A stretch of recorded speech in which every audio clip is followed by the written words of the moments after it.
And welcome to the January 13th, 2020 meeting of the Metropolitan Traffic and Parking Commission.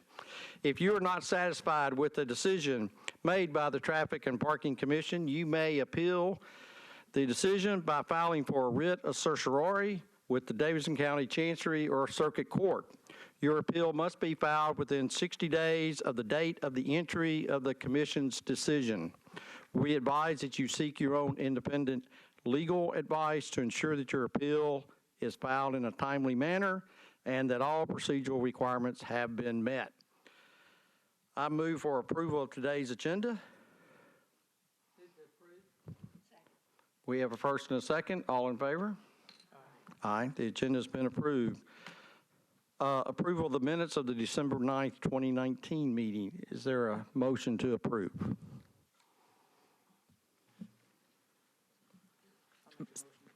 We have a motion to approve. Is there a second? Second. We have a first and a second. All in favor?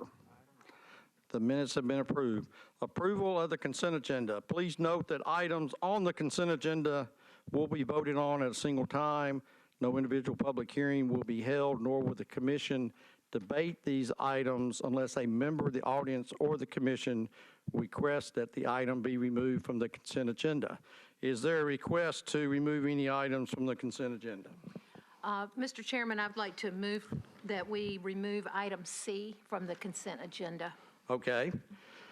We have a first. Is there a second? Second. All right, we have a first and a second. All in favor of removing item C? Okay, we will discuss that separately. Any other items? Not, I will read the consent agenda and we'll have a vote. Okay, item A request to abandon a portion of the right-of-way and easement along Tillman Lane from Riverside Drive west to the railroad, requested by Blake Realty Investment applicant. Item B, authorize removal of the megabus loading zone on the west side of 5th Avenue North and Gay Street, requested by Metro Public Works. Item D, authorize conversion of a two-way stop to an all-way stop at the intersection of Mansfield Street and Myrtle Street, requested by Councilmember Parker. Item E, authorize an all-way stop at the intersection of Paula Drive and Twin Hills Drive, requested by Councilmember Young. Item F, authorize a three-way stop at the intersection of Paula Drive and Shepherd Hills Drive, requested by Councilmember Young. Item G, authorize the traffic signal at the intersection of Bell Road and Heron Point Drive, requested by Archie Phillips Consulting. They are paying for that, is that correct? That is correct. Okay. And item H, authorize all-way stop at the intersection of 3rd Avenue South and Elm Street, requested by resident. The consent agenda has been read. Is there a motion to approve? So moved. We have first and a second. All in favor? All right, consent agenda has been approved. Item C, Commissioner Williams. I would like to defer this indefinitely until we have received the study that we requested from staff regarding the valet zones and getting the number of valet zones we have and what the cost is. And I'd like to also go on record, as I understand from what I'm reading and hearing, we're in a financial crisis in this city, and whatever we can do to generate money, I'm sure we would like to hear back from that. All right. I think Ms. Williams has a motion. Is there a second to that motion? Second. Okay, we have a first and a second. Any further discussion? All in favor? Aye. Any opposed? Okay, the motion's been approved. On that subject, Mr. Knopf, what is the status of our requested study that was approved, I guess, what was it, November? It was 2 meetings ago, yes. Yes. It was, I've gotten the scope, I've got a proposal, I've requested a purchase order. It hasn't gotten through the system yet, but our on-call consultant is aware of what you need, and they're kind of already starting the background work on it, but they really can't get into it until they get their PO. Is there any kind of ETA on when we might see the report?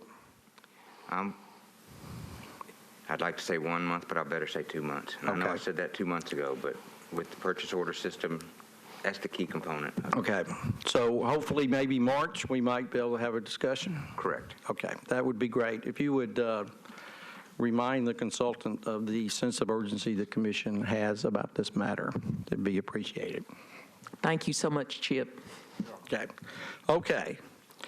The next item, I'm going to do item 2 first as we wait for Council Member O'Connell, who says he's on his way.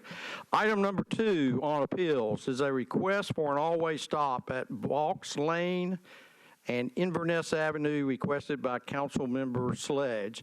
And if you are here to speak about that, raise your hands, please. Okay.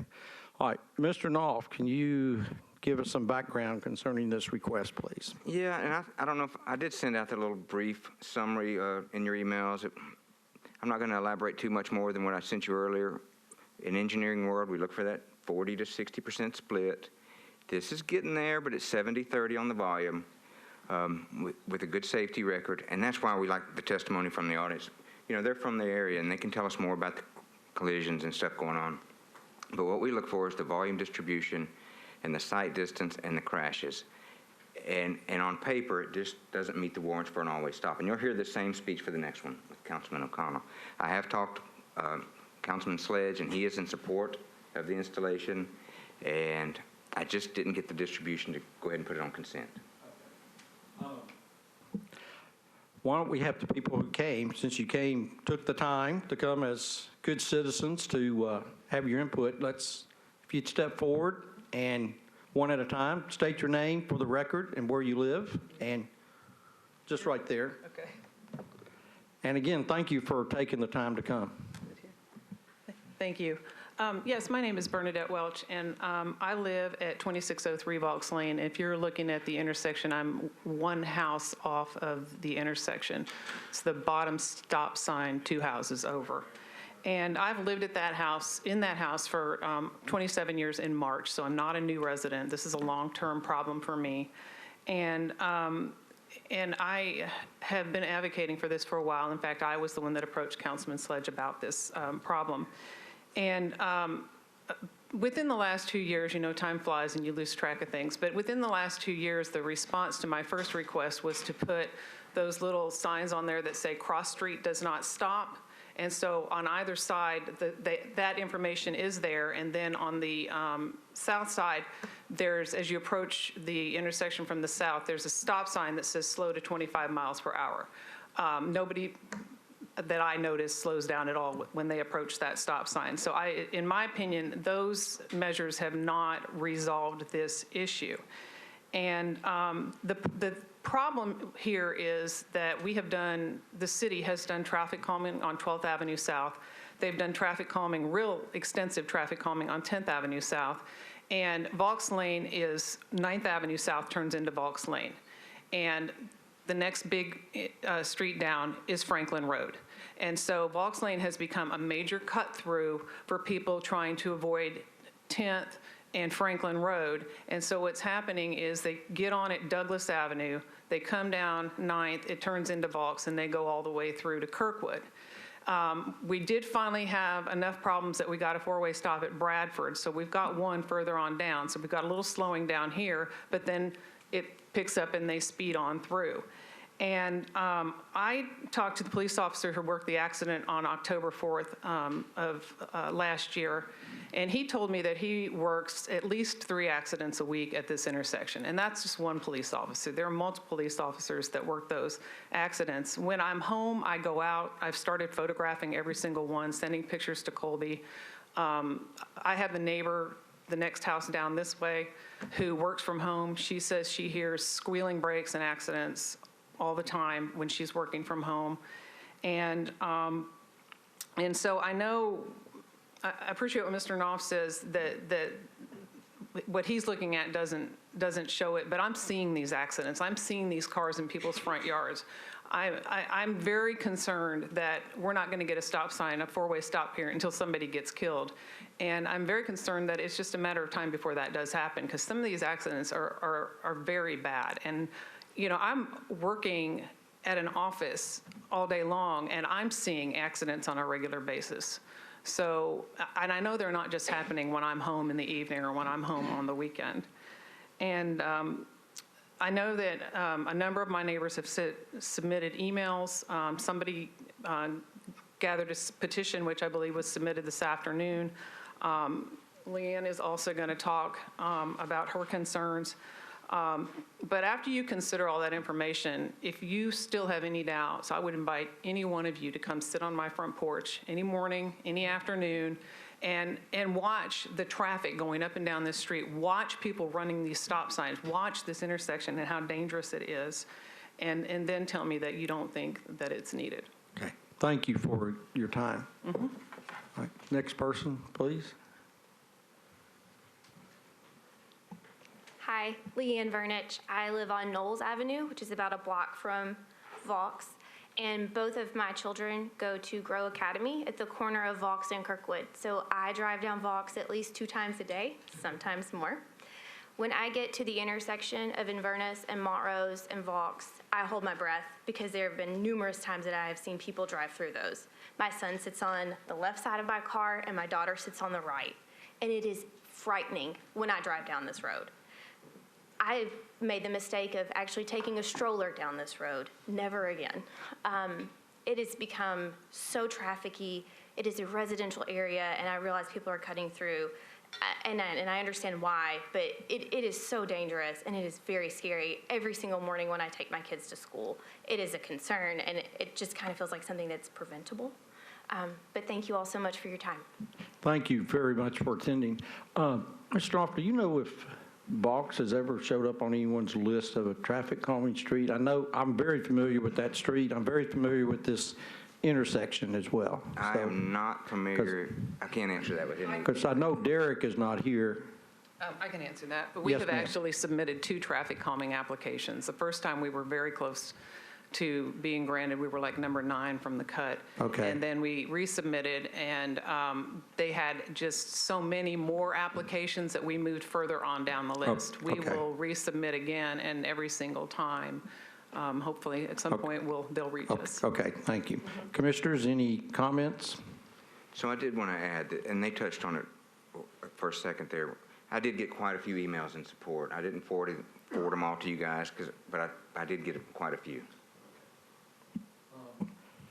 I will personally, I've used this intersection hundreds of times, and I will personally attest that to me, you're on Inverness, there's kind of a blind spot. There, the line of sight is very difficult. But, all right, is there a motion? Yes, Mr. O'Connell. Just for sake of clarification, I apologize for walking in late. I know it's the agenda says requested by Councilmember Sledge. I'm assuming he is in support of the. Yes. Okay, very good. Thank you. I'd like to make a motion to approve. Second. We have a first and a second. All in favor? Any opposed? Okay. Stop sign's been approved. Thank you very much for attending and your input. And we will be having conversations in the future meetings about the traffic calming program. So thank you. Great, thank you. And I hope you can use your stroller. That's very Yes. sad. Yes. All right, thank you very much. The next item on the agenda is to request an all-way stop at 7th Avenue North and Monroe Street, requested by a resident. And if you are here to speak about that, will you raise your hand? I think we have a sizable group. Okay, thank you. Mr. Knoll, can you provide some background and detail on this request, please? Yeah, sound like a broken record. It's the distribution of traffic again, 86% to 14%. Volumes are really, really low. You're not going to cause a traffic problem if you put in stop signs. This just did not meet the book criteria that we have to go by, and you can see the accidents in a 2-year period. Now, let me say, I meant to say this at the last case. Our database for crashes lags because you have to upload it, and it's a computer thing I don't understand. But so when it's believable that there could have been collisions that I'm not counting if they're a month or two, if they're very recent. So this data is what I have based on maybe 2 months ago. 5,200 cars, distribution of 86 to 14%, and one collision. I just couldn't put it on consent. That's why I wanted to hear the testimony. Does it sound like to me that we're not having a whole lot of accidents, but it's the way people are driving in these areas like we're hearing from? It's not like the amount of on accidents. the first case, yeah, it was probably about speeding. This one's going to be probably about crossings and maybe some speeding as well, but a lot of pedestrian activity out here. And the always stop would result in crosswalks being put in. And the council member who represents this area happens to be seating to my left. Do you have any comments you can add? Yeah, Please. I think actually I want to start with some questions and I'll add some comments. So, Chip, I guess, I know I looked at the staff report that came back on this one, and to your point, not meeting the book criteria, I guess, help me and maybe others on the commission understand. So what is Monroe's designation right now under MCSP? Is it? It is a collector. All right, it is a collector. Because we're, at that point, we're basically one block from Rosa L. Parks Boulevard. You know, and I think there is some concern that even though it is a collector, you do see that effect of the way people drive has the biggest impact. And so I think, you know, having just attended the neighborhood's annual meeting yesterday, we were located within sight of this intersection. I think there's a lot of interest in the community of making sure that walkability is prioritized, and right now this particular intersection puts pedestrians in a disadvantage, right? And so there's a part of me that says, as we look at those book criteria as well, is there any kind of weighting or, you know, does it basically take into account pedestrian activity in the process of looking at those book criteria? It does, and I'll be honest, the PED warrant, the pedestrian volume warrant, is very difficult to meet. So I know I'm on TV and being recorded, but we bend the rules a little bit. When they're pedestrians and you've got development like you have in your district right now, Yeah. we err on the side of putting in the stop signs and the crosswalks. And you know, when it comes in here, I know what our record is in here. And so I'd rather you guys bless the installation than me, but I'm okay with it. That makes sense. No, I totally appreciate that. So I think you will probably hear things that I already know as folks decide to speak in favor of this. I know some folks came specifically for this item, so is there someone who'd like to go first? Okay. You just state your name for the record and where you live, please. Please, sir. And thank you for taking the time to attend. Well, thank you for your time also. My name is Britt DePriest. My family and I live at 1211 7th Avenue North, which is about a half block south of this intersection. I couldn't have made Freddie's points any better than he just made them. But I will go back to the slide that Chip showed about the textbook definition of what types of intersections need a four-way stop. Thank you for that. And I just don't know that that takes into account the type of traffic that comes through this intersection on a regular basis. Germantown, if there's a more walkable neighborhood in Nashville, I'm not sure where it is. If there's a neighborhood that's more heavily walked and biked and scootered, I don't know where that neighborhood is either. And this intersection sees a tremendous amount of pedestrian traffic, and there's a lot of different reasons for that. There are two fairly large churches at this intersection, and there is a very busy funeral home about 200 feet to the west of this intersection, which means that not only are the congregations of those churches and the people attending services at the funeral home parking on the street and walking, well, I guess they are also parking on the street, which limits visibility at the intersection. So in my mind, that creates a dangerous situation for two reasons. A lot of those pedestrians are crossing the intersection in large groups. You know, they'll park, they'll wait for their friends to get there, and they'll sort of all sort of either walk to church or walk to the funeral together. Well, when cars do come off of Rosa Parks and head east on Monroe, I think that those drivers are sort of accustomed to driving on Rosa Parks, which is a major road. People drive more quickly on that road. And it takes them a little while to calm down and get back in the neighborhood driving frame of mind. And that usually happens at 6th and Monroe, which is the next intersection that does have a four-way stop. So I'm just hoping to sort of bring that change in driving mind west, one intersection, to protect these large groups of pedestrians that cross through there. Another time when we see a lot of pedestrian traffic through there, combined with vehicular traffic, is during the numerous times throughout the year that there are large events held at the Bicentennial Mall. There are two major crossings of Jefferson Street that lead directly into the Bicentennial Mall, 6th Avenue and 7th Avenue. As a result, 6th Avenue and 7th Avenue are big parking areas for people going over there. You can park on 7th and just walk in a straight line all the way down to the State Museum or the Farmers Market or whatever's going on at the Bicentennial Mall. And again, that's usually large groups of people crossing to get there, and large, sometimes inebriated groups of people crossing to get back from there. And it's just a dangerous situation. I know that Public Works provides hard statistics, and I'm going to provide some anecdotes here, but just like the lady that was here speaking about Vaux Lane, you hear hard braking at that intersection frequently, and you hear it more at night than you do during the day. Which is why I believe that the addition of crosswalks and the addition of a four-way stop is going to take a dangerous situation and just calm it down a little bit, which is all we're really asking for. Right. We appreciate your consideration. I will say that the thoroughness and the timeliness in which Public Works has addressed this issue for us and their desire to help us has been very impressive, and we're grateful for that as a neighborhood. We had a situation like this a few years ago where we were requesting a stop at 4th and Madison. The reply was the same then. So we appreciate everyone's willingness to help. Thank you. Thank you very much. Thanks for your kind words.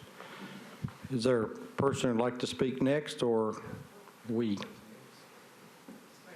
Okay. You can keep your comments brief, please. Thank you. My name is Claudette Stager, and I'm at 1427 4th Avenue North, which just recently received a four-way stop, and we appreciate that. I'm also on the Historic Germantown Neighborhood Board, and we have worked with both Public Works and Planning since meetings and through Hub since May of 2015.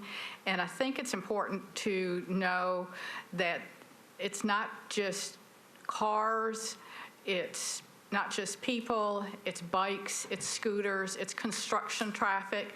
There's such a wide variety of traffic going through. It's hard for anyone to know when they're supposed to stop or not stop. Also, Monroe Street, I guess depending on budgets now, is scheduled to have bike lanes put in, as some of the other streets like 51st Avenue had done. So I think that may complicate matters more when you've got more bikers coming through, and it's made, the road is made more friendly for walkers when there's only a two-way stop on that street. And that's all I have to say. Thank you very much. You're welcome. While we bring up the next testimony, if there are any more, Yeah. I got a lot of emails from the Colby Sledge one. I got a whole lot of emails from this one. Okay. And a lot of people said they couldn't be here today. Yes. I like that to be represented. I think I tell you about it sometimes, but I just want you to know. And so what are the plans for Monroe Street? It sounds like there's some enhancements going on. I don't know if it's in traffic calming, or is it kind of like the bike, as mentioned, 51st Avenue? The North Nashville Bikeways program extends to Monroe, and it goes all the way down to Arthur. And there's a big connection that really ties together at least four neighborhoods: Salemtown, Germantown, Historic Buena Vista, Elizabeth Park area.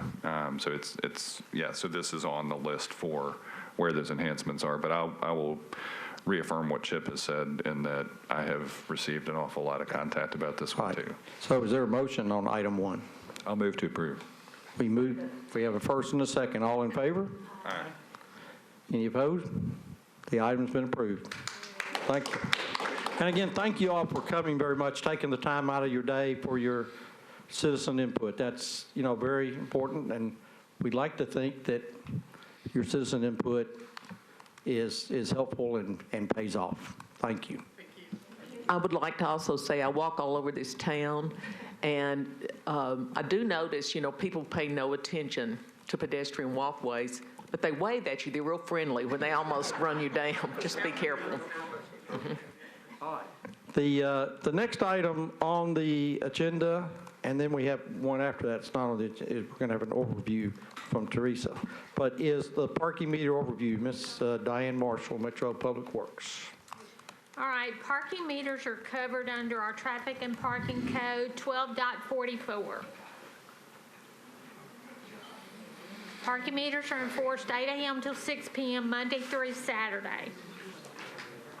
The current meter rate is $2.25 per hour in the Central Business District and $1.75 per hour in the Fringe District. Central Business District is from 1st Avenue to 13th Avenue, Korean Veterans Boulevard to Gay. Fringe District is from 18th to 31st Avenue North. The revenue projections based on the current rate is $2.25 Central Business District, $1.75 in the Fringe. So therefore, based on that revenue numbers, we can generate $22.50 per hour per meter in the Central Business District and $17.50 per meter per day in the Fringe area. There's factors to consider on these revenue things because that revenue number does not take into consideration the people that are do not have to pay to park at our parking meters, and also people that park without paying at our parking meters. So that offsets our revenue numbers. Who are the people, Diane, that don't have to pay? Currently, if you have a valid handicap placard or license plate, you are not required to pay at our parking meters. I think at one time we passed an electric vehicle exemption, didn't we? Yeah, there's some of those also that are included in that mix. There's a green parking permit. That's correct. They get the green permit, which is issued by the county clerk's office, and that only allows them to park for 2 hours in the Central Business District. And there is no time restriction on handicap, is that correct? There is no time restriction on handicap. I guess, are we doing questions at this point? Is there, you got the next slide, or is that it? Okay. Based on the last inventory of our parking meters that was created in 2017, we had 1,724 parking meters. When a meter is temporarily removed during construction projects, we do not report those removals to the commission. When a meter is permanently removed, we present that information to the commission for final approval. We, the staff, are in the process of updating our inventory records to include any additions and deletions. And when we get that database updated, we will present that information to the commission. The decision to install parking meters is based on the demand for turnover parking. Parking meters are installed to provide turnover parking because all of our parking meters have a 2-hour time limit on them.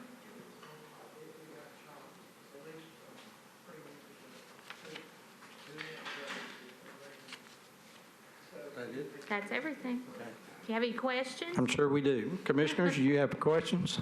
I have some. All right. Well, council member? Thank you, Mr. Chair. Diane, I guess tying back into the last presentation we had a couple months ago on valet, I know there can be sometimes maybe a hard to connect series of events that happen where construction will happen, meters maybe don't necessarily get replaced, and I guess there has been some legal interpretation. I might look to Teresa to answer this question.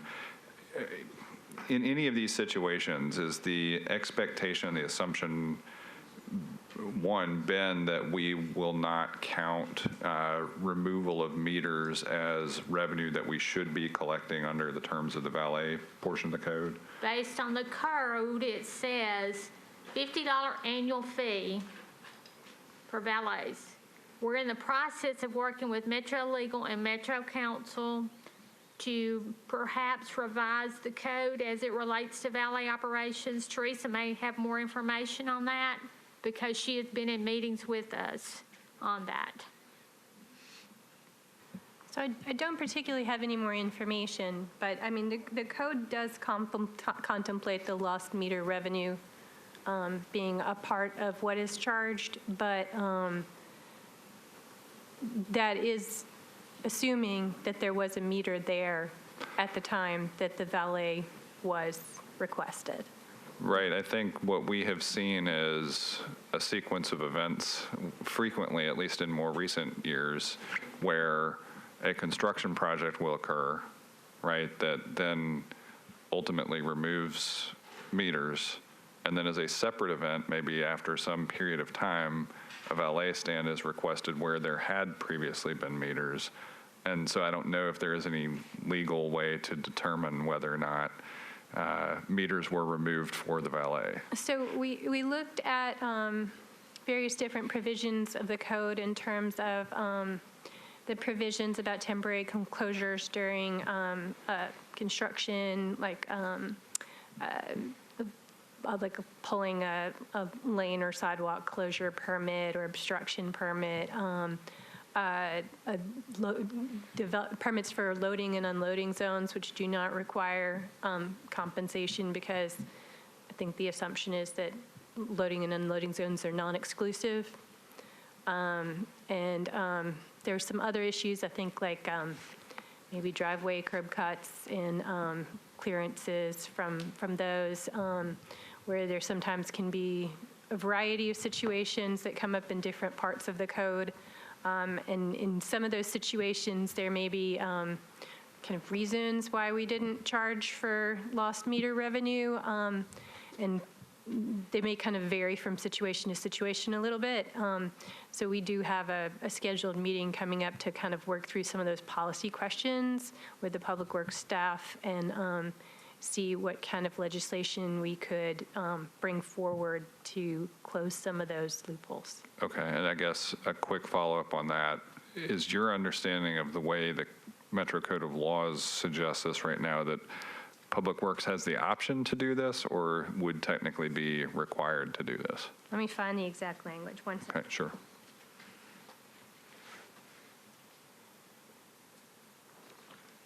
Okay, so 1241.040C says the fee for a valet parking permit shall be $50 plus revenue lost annually for each required metered space as measured by the hourly rate for each metered space.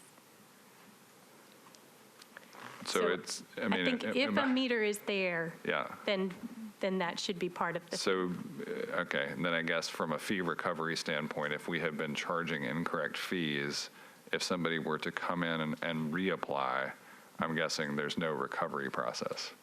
I'm sorry, I'm not sure I understand. So let's say I already hold a valet permit. Uh-huh. Oh, you mean for an annual Yes. renewal? Yep. I mean, I think we would only probably do that on an initial permit request.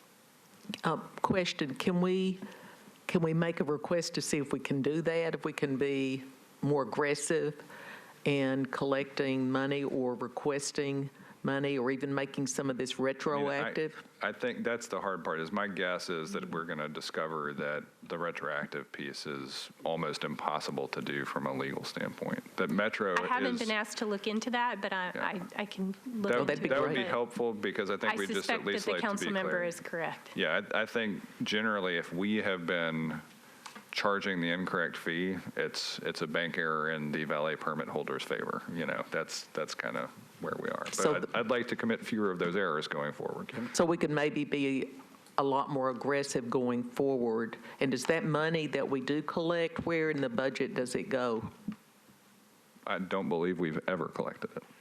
So the charter provides that money is collected, I don't know where, that may go into the general fund, but meter revenue generally under the charter goes specifically to traffic and parking improvements. So I don't know if lost meter revenue would have the same restrictions on it. It kind of makes sense that it would, but that might be a question we need to look into as well. We should get clarity on that as well. Hi. Commissioner Williams. There are several valet zones that I know in the Central Business District that have been established in loading zones, former loading zones in areas that did not have parking meters.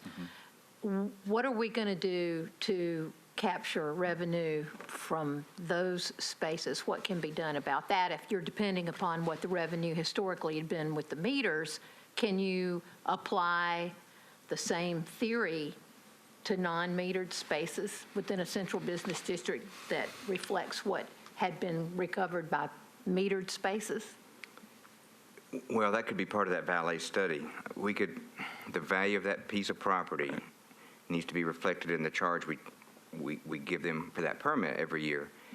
To charge them for a meter that doesn't exist had to be a little tricky, but there could be two levels of fees maybe. I'm just thinking outside the box, but a fee for a non-metered space might be higher than a fee for a metered space because you got to pay for the meter. Let me ask you that a different way. Is there typically an applicant for a loading zone, or is that usually a public works recommendation that's independent?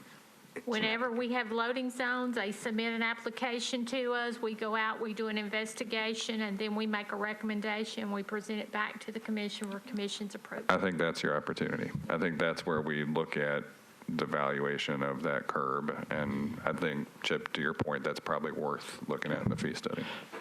Unfortunately, I've known from experience, when I've seen people doing that kind of work, they're not connected with Public Works. They don't know who Public Works is. And, I know that's a surprise to you. Question, do we actually know the revenue per meter in the city? So for the 1,700 meters we have, can we say meter 1 generates X and meter 2 Y, meter 3 Z? All of our collection from the parking meters is done by zones, and all the money collected out of each individual parking meter is deposited into a sealed container, and then it is taken to our vault for collection. So we do not know how much money is generated from an individual parking All right. meter. So question, because all our meters are still coin, is that correct? All of our meters All right. currently are coin. And has there been a study about what is the cost of adding credit card or other forms of payment to the meters in the city? When we looked at that parking modernization study before, the approximate cost for replacing our parking meters with the credit card meters, I think, was $1.5 million. Okay. All right, thank you. Yes, council member. Thank you, Mr. Chair. A couple more questions here that are really unrelated to the connection of LA. I know Metro Council just took action, obviously, on increasing the parking fine to $25 from $11, I believe. And I guess looking at that, because we had some questions about enforcement, and this, I'll start with a question for, I think, Teresa. Do we have the legal authority to boot vehicles that are chronic violators? I think we do. Hang on, let me see if I can find that provision. I don't think we do that currently, though. We currently do not boot vehicles, but we have the option that we can tow a vehicle if they have 3 unpaid parking citations. Have we ever done that? I think that's correct. I'm sorry. I think No, we have not. Okay, so if I've got somebody who is documented on their 10th citation, we are not currently in the process of towing those? Currently, we are not towing vehicles. The only towing that is done is if a vehicle is parked impeding the flow of traffic, and we contact the Metro Police Department to have those vehicles towed. And do we know how many people would have 3 or more outstanding citations? We would have to get that information from Traffic Violations Bureau. Okay. And do we currently have in our possession any physical boots if we wanted to take that action? We do not. Other questions, Commissioners? Commissioner Kern. Yes, I have some questions about the meter rates. So I guess, do we know when they were last updated, and what is the process to change the parking meter rates? Can it be done by council? Could it be done by us without? It's done by you. Okay, so if we wanted to do it, we could just pass a village, or how would that happen? It's a motion and it's a recommendation from us or Downtown Partnership, whoever can make the recommendation. You guys analyze it and take a vote. And that the parking meters aren't regulated by the requirement to recapture the way other fees are in the city.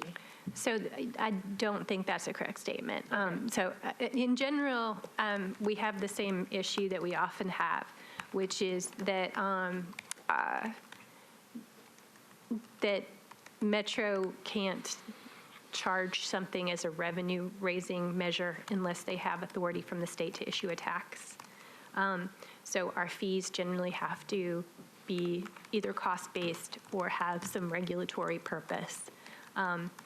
In this case, we sort of have both. We have plenty of administrative costs of administering the parking program, plus I think Diane mentioned in her presentation that trying to encourage turnover is a regulatory purpose. But I think that concern was contemplated in the charter in 1963 when they were kind of contemplating how on-street parking, metered parking would work. And so they provided in the charter for all those revenues to be earmarked for traffic and parking improvements. I think with the idea being that they're being invested back into the system, it's cost-based and therefore not like, an inappropriate tax that's just, kind of being labeled a fee. Any additional questions? Well, I think that's another thing I'm very interested in. There's been a lot of discussion about parking prices and whether or not, the whole privatization discussion. And as the city faces a financial crisis, I think making sure we're at least paying for our parking program and have the staff to therefore collect the revenues is very important. So I think that's something we should consider looking into. And I don't know I know there's been a lot of work on that through the parking modernization items, but that might be something we should talk more seriously about for downtown in specific. So. Yeah, I think that's ultimately some of the things that I'm most curious about are drawn directly from the conversation that was prompted by the overall parking modernization piece, right? And so some of that has to do with where our valuations of these things, like what are we charging at the meter? What are we doing about enforcement? Betsy raises a great point about other things that might not have been metered but are still curb space that need to be appropriately valued. And then I guess maybe another follow-up related to that is, I guess from an overall update standpoint,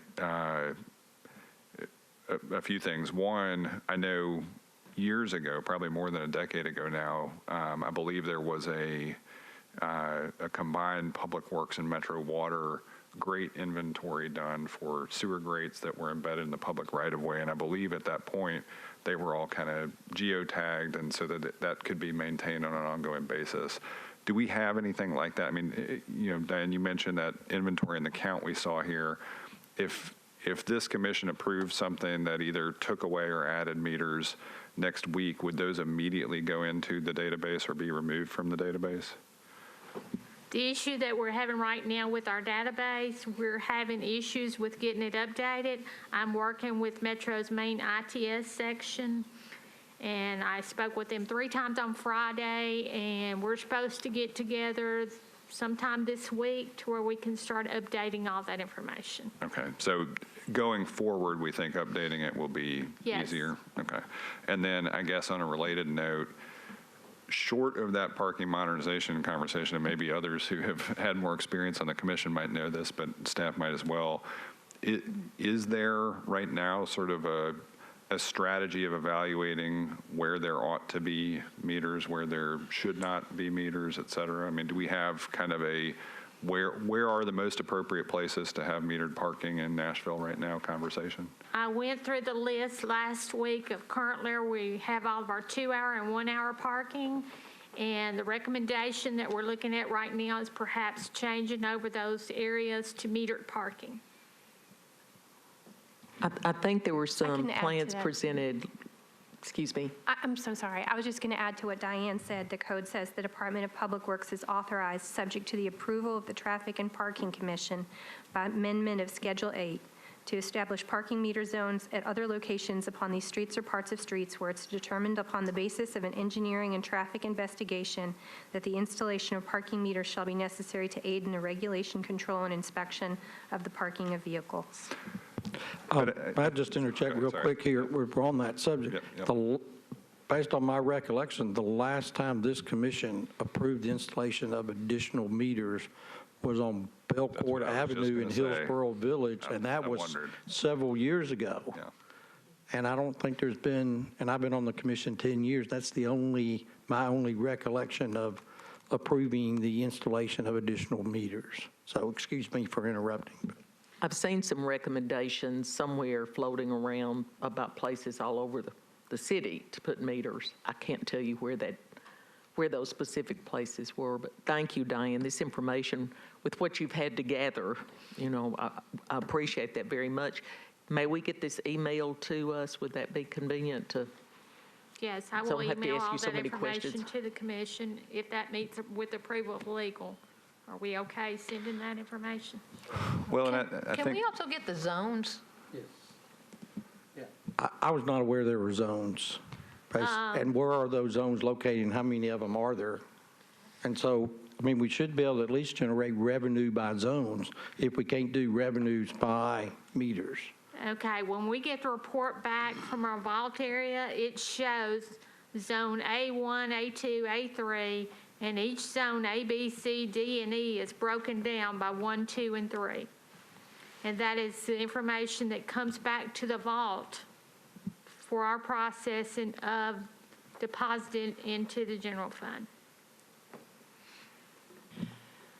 and I guess maybe, Mr. Chair, I have two quick follow-ups. One, I think to that end, parking modernization proposal or none, if there's not one that is specific to the aim of revenue, maybe we ought to, as a commission, look at something more strategic. And I don't know, I would say probably separate from the fee study of just looking at our curb inventory in the city, thinking about it from the standpoint of how we look at this strategically. Are there neighborhoods that would step up and say, yes, we'd like to do this? Or, there were a bunch of elements that I know came up in the parking modernization plan. So I don't know if you want a motion, but I'd be happy to make one.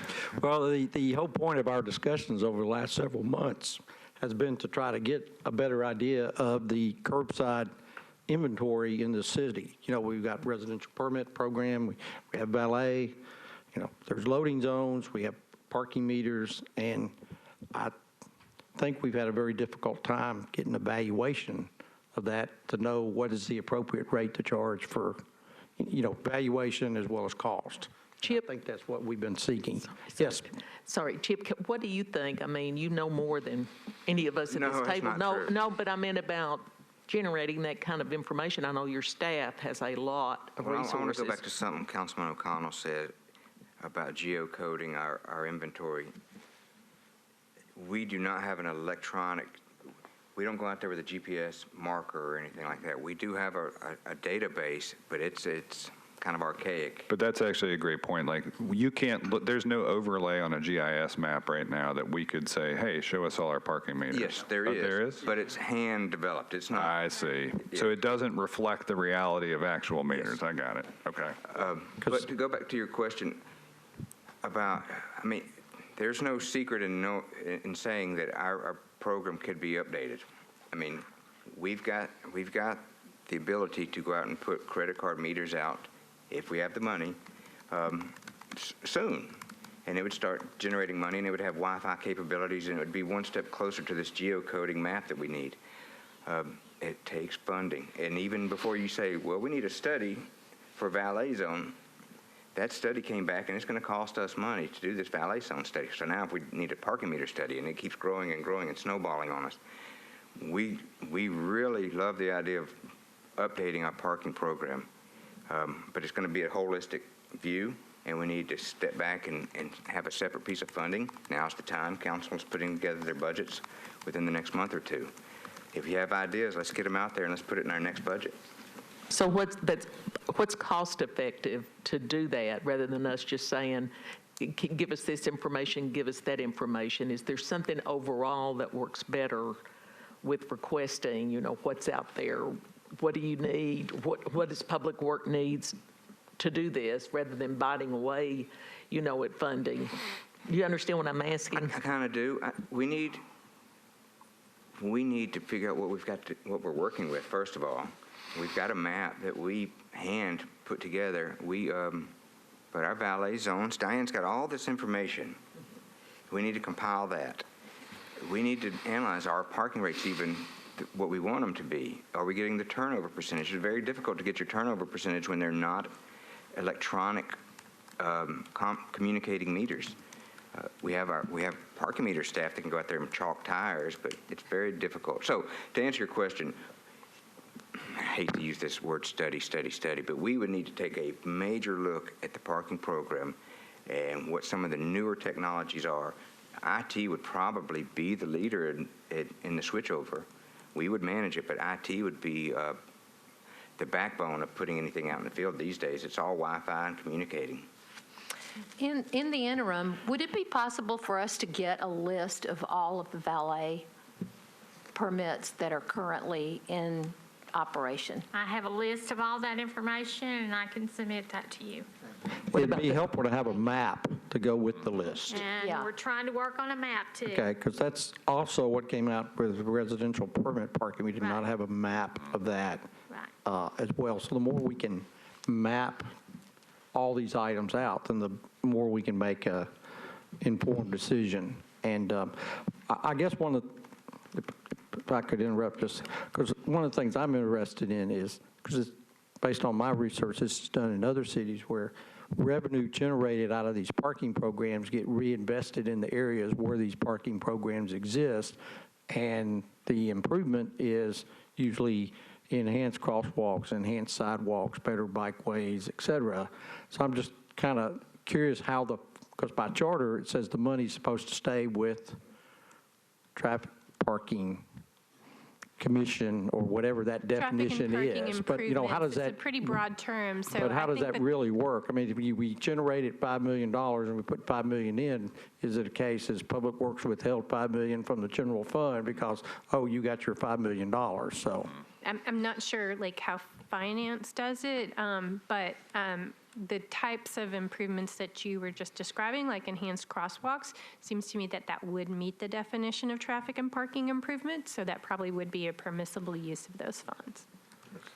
Well, I was just going to add, I don't know if it would be appropriate, but I do think since we are entering budget season, it might be something to think about our commission making a recommendation to the mayor that in order to figure out, we have many needs in our parking system where we're not managing it well and we're not getting the right information and we don't have the capacity to get that information. The residential parking permit came up a couple of years ago, the valet today, and so it's almost like we need to figure out what money we need in order to make the proper money to support the system. And you know, that could be done through privatization, which was talked about a lot last year, but I think you know, hopefully we can encourage the mayor to also think about whether or not we could do it internally, even just to support itself. Can we raise the parking meter rates so that we can have a GIS person who's dedicated to managing it and more staff to do it, and et cetera, et cetera? I think, Nora, that's, if I think of the plans that the city has undertaken anyway, from the youth master plan from several years ago to Nashville Walk and Bike to, you know, really anything, they typically will talk about the funding component, right? So some of it is let's cost out maybe what a parking modernization plan that would be public would look like, and then that could inform future budgets. Right. Well, and we are in a unique position where our commission actually has the ability to raise money for the needs of traffic and parking. And it's just a question of figuring out how much money we need in order to do those things. And so I don't know who would come up with that. It's basically a finance study. Right. Like, I mean, I think we need to know, I think, to me, over the last several months, what's become clear, we don't really have a very good handle on what are the costs Yeah. associated with all the programs, the parking programs we have, from, you know, enforcement to et cetera. So the more information we have, then the better we can make a decision, because we can't tax per legal. But, you know, if the program costs $5 million, we should be generating $5 million. Is that correct? Yes. So we need to make sure that we're recouping our costs. I have a suspicion that if we were to do the analysis today, that, you know, I'll just make something up, it cost us 3 and we're collecting 2. So. And I guess, Mr. Chair, my last question is probably to Teresa as well. So Just quickly, can you give sort of an overview of how the traffic and parking revenue is diverted and kind of what its, any restrictions or constraints on that funding are? I mean, it's pretty much as simple. I'm about to do a presentation, and I'll go through some of the code and charter provisions, but it's more general to the functions of the commission. Yep. But the provision that you're thinking of is it's Charter Section 11907, and it's pretty vague. It pretty much just says that all the revenues from the on-street parking will go to traffic and parking improvements, and it doesn't elaborate on how that's done. And I don't know how finance does it exactly, so I'm afraid I can't speak to the Got it. So we might want to do a follow-up on how finance is sort of interpreting that piece. Yeah, I guess so. Sounds like I'm a sorry, conversation for a knowledge. good future meeting Yeah. to have the finance director come and explain, or whoever is in charge, to explain the financing of these programs. I'll say that I've had the conversation with Ms. Wallstrom at our place Yeah, before. that's a part of who I was thinking of as well. I'll see if she will come in and speak to it. It's just not our expertise, sorry. I'm trying to save you, but I'll get an expert in. Okay. Well, I think that Councilmember just provided a perfect segue. Teresa, you'd prepared a very nice deck here presentation that if you could kind of walk through briefly, you don't have to read it all, we can all read, but this is, I think, provides a good scope of what our charge is as a commission. And this is very helpful in light of all the things we've done in the conversations that other commissioners had today. Right, and what I wanted to focus on in preparing this for you, and this was at the request of the chair, and I hope I captured what you had in mind, but was the functions of the commission, the things that you all have to do. And it's kind of interesting to go through and do a survey of that, because there's some things that we do all the time and some things that, are in there but we never do. So I focused initially on the charter, because that's kind of our overarching governing authority. And pretty much all of the provisions related to you are following 11901 of the charter, which just sets you up. But the key three provisions are 11904, 11905, and 11907, the latter of which we've just been talking about pretty extensively with regard to the metered parking. And then in addition, the code, which is council ordinances, codified, in various different chapters, gives you more specific areas of authority that I'll go through in a little more detail. But going back to the charter, 11904 to me is kind of maybe the one that we end up referencing the most. And these 2 points on this slide, to me, are your two most important functions, kind of your guiding lights for everything that you do, I think, are to make public ways safe for pedestrians, motorists, and others, and to facilitate the flow of traffic on the streets. So I think, if you take nothing else away, remember those two things, that's always supposed to be utmost in your consideration. But then 11904 also lists specific areas where you're given explicit authority, and that authority is equivalent to that of the council when you're regulating in these areas. Parking location and time limitations, parking location and time prohibitions, stop signs, traffic signals, direction of traffic, and restrictions on size of vehicles using certain streets, and then establishment of speed zones. And then I put entire 11904 in your packet so that you could have that for reference if you wanted. Section 11905 is why we have mandatory referrals on your agendas. When legislation comes through and it affects traffic, then it is a mandatory referral to this commission before it can be passed on second reading by council. And in fact, if this commission disapproves, it then has to be passed by a 2/3 majority of council to override your disapproval. Section 11907 is basically your authority to regulate both parking garages and the on-street parking, to manage and control them, to lease out the management and control of them if you want to, and to collect the fees and rents, and then for those fees and rents to go into the traffic and parking improvements. And then I started setting forth the code chapters where you have various responsibilities, many of which I think will be very familiar to you as things we do on regular agendas. Code Chapter 1236 is size and weight of vehicles. So the state law sets forth some kind of maximum sizes and weights that nobody can exceed. Staff of Public Works deals with oversized vehicles that sometimes have to come through town. But what you all do is determine which streets may have weight restrictions. And so those come before you from time to time. And then, and a lot of times those are called truck restrictions because it's usually the trucks that are the oversized vehicles. And then Chapter 1240 is about parking in general, not metered parking, but more, kind of general parking. And it had a couple of little things that you specifically are authorized to vote on, such as angled parking or some occasional parking in bike lanes, although I think we don't generally do that. 1241, we've just discussed pretty extensively in Diane's presentation last month, the valet parking.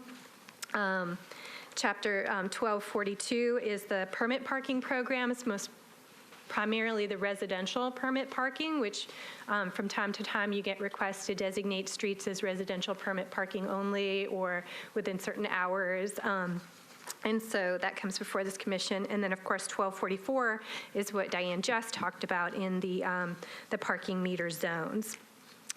So each of these types of things also are codified in schedules that I think Public Works maintains, Schedule 7, Schedule 10, Schedule 8. So those are also referenced in this presentation. Chapter 1248 is loading and unloading. And then I added some miscellaneous provisions.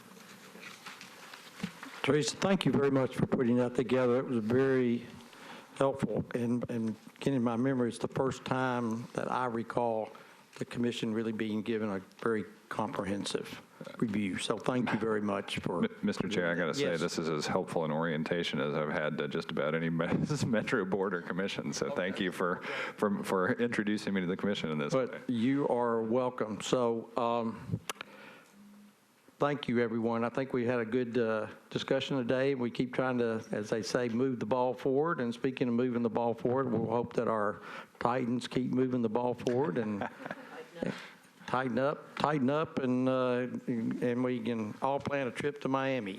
So with that being said, officer. Make a movement to adjourn. All in favor? Aye. We are adjourned. Thank you, everyone.